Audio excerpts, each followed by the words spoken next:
gentlemen, and welcome back to the channel. And we've got a bit of a special treat for you tonight.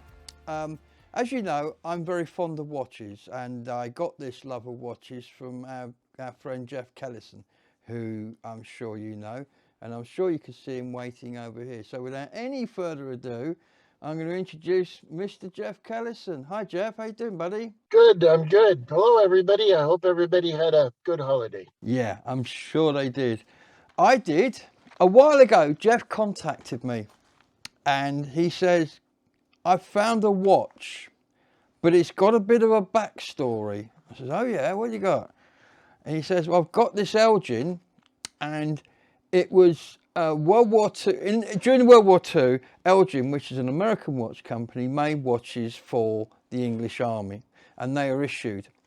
Well, when they came back from the war, if they were taken out of service, they had a W stamped at the end, or an R for withdrawn. To find one without it means it got lost during the war. So this one hasn't got a W on it. Now the reason being, the story we have, Jeff, do you want to tell them? Do you want to tell the story from here? Sure, I can.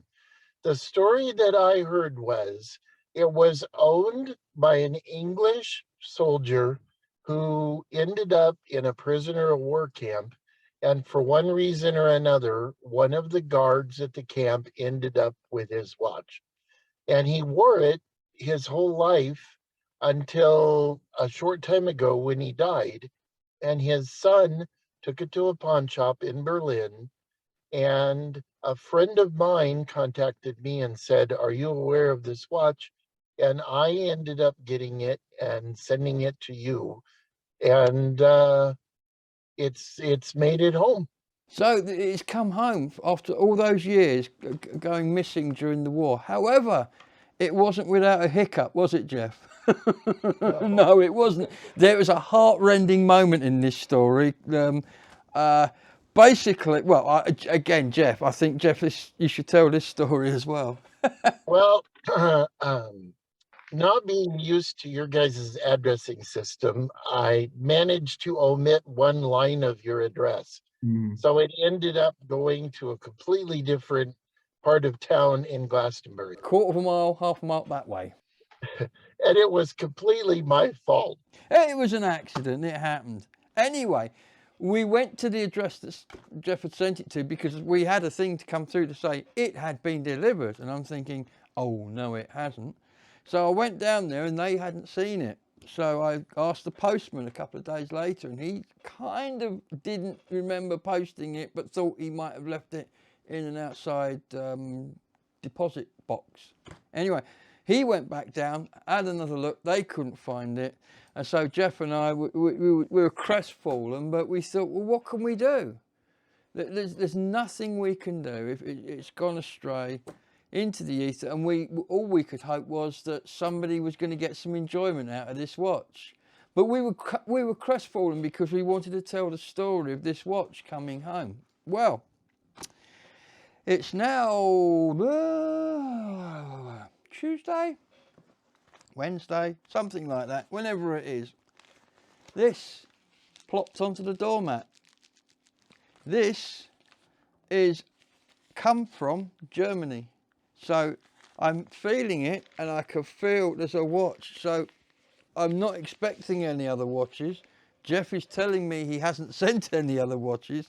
So in the best way of Mr. Holmes would do it, I deduce that there's a watch in here. So let's go and have a look, shall we? I've got somewhere some scissors right here.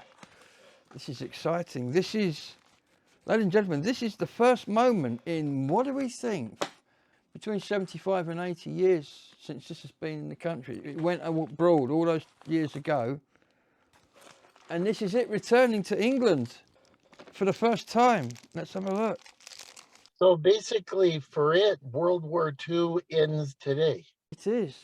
For you, my friends, the war is over. There you go, look at that. And you can see on the back, look, I don't know if you can see how clearly you can see that in this light. I will put it in a better light. It's worn. The coating is worn. Let's wind it up, see what happens. All this is exciting. Now, unlike the railroad watches, of which more later, this, you pull this up to set the time. So I'm just going to do that now. Set the time. I just happen to have a railroad watch here, impeccably accurate, against which to set the time. Hamilton 992B. Let's have a look. Here we go. Spot on. There you go, ladies and gentlemen. If you want to know the time, don't ask the policeman, ask a watch collector. So, Jeff, what can you tell me about the Elgin Watch Company? Because this is a large American famous company, isn't it, Elgin Watches? Yeah, they were one of the largest. They were based in Elgin, Illinois. That particular watch is a 7 jewel that was made for the British government. It was built in 1942. Depending upon the serial number, we can tell what it was. And the serial number will be inside, won't it?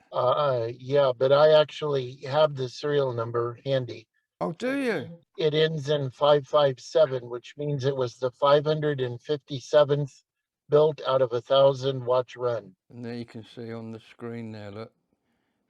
So that will date it. Now, I noticed the movement in here. If you compare this to my 992B, for example, which you can see is predominantly silver, this is predominantly brass. Is there a reason for that? Watches that were made per contract during World War II were made out of whatever was handy. A lot of them were brass for their anti-magnetic properties. So this watch went to Germany, was, we're guessing, taken rather than gifted from the soldier who was a prisoner of war. We don't know if he came back. We don't know anything about him. All we do know was that the guard at the prison camp took a fancy to this watch, to the point where he kept it with him for the rest of his life, using it as his daily watch. And a lot of the wear on this would have come from that guy rather than the original soldier, who we're guessing didn't have it long enough to put any wear and tear on it, did he, the poor chap? So there you go. This has come full circle after an awful long time, and we just wanted to share the story of this little watch. It just shows you a watch like this, tiny little timekeeping piece, can actually tell a huge story, and I think it's fantastic. We're going to be doing more about these at some point in the near future. These are the railroad watches. You've heard me mention them. There are some more of these. They're at the watchmakers at the moment, being coaxed into running as accurately as is possible. These are good, correct me if I'm wrong, Jeff, these are good for 30 seconds a week accuracy, which is good enough to keep a train on the tracks.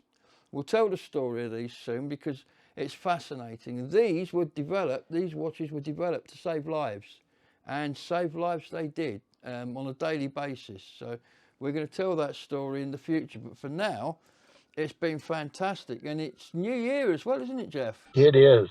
What a wonderful time to get such an incredible timepiece with such a fantastic story. Isn't it just? And the whole story, I mean, the fact we thought we'd lost it, the fact it came home to roost, we could tell the story, we've got it here. And I've got to tell you, this has been to the war and back, lived in Germany all of its life. This watch here is accurate to 30 seconds a week. This one here will be nearly as accurate. So, Jeff, I would like to thank everybody for coming along today and listening to this, us witter on about watches. If I've stopped you in the street and bored you with these, I'm sorry, but it's something I do. Thanks to Jeff, I've got a real passion for these watches because each one of these here has a story to tell, and that is what I like about it. It's the reason I like industrial archaeology, because it's the history of normal everyday people. Kings and queens didn't carry these. Normal everyday working men and women carried them, and that's the interest of the pocket watch. I would like to take this opportunity to thank you for coming along tonight. I would like to thank Jeff for popping in on the Zoom channel here. I hope all of this has worked. I hope I can get this all to come together, because this is our first attempt at doing this. It's kind of a dummy run, really. So if this does happen, then you can expect more collaborations with Jeff and anybody else that might come along and have something interesting to tell us. So Jeff, where are you, buddy? Tell us where you are and where you're going. I'm actually in Hamburg, Iowa right now, which has a very interesting history also, because that is where my father was born and raised. Oh, really? So it's kind of a family link to the area. Do you know the area well? I stopped here one day about 6 or 7 years ago and walked all over the town and discovered that there's a very large percentage of people in that town that have the same last name as me. Kellison. We'll be doing another video at some point in the future. Jeff has a relative, very famous relative, who made a car. Look up Kellison cars. Take it from me. They're gorgeous. Anyway, Jeff, that's a story for another day. Thank you very much for coming along. Thank you everybody for joining us tonight. And for now, that's the end of the video. So go away, have a happy new year. I hope it brings you everything that you want. And I hope whatever is better than 2021 was. So to 2022 and your happiness. Good night, everybody. Good night. Thanks, Jeff. Happy New Year, everyone.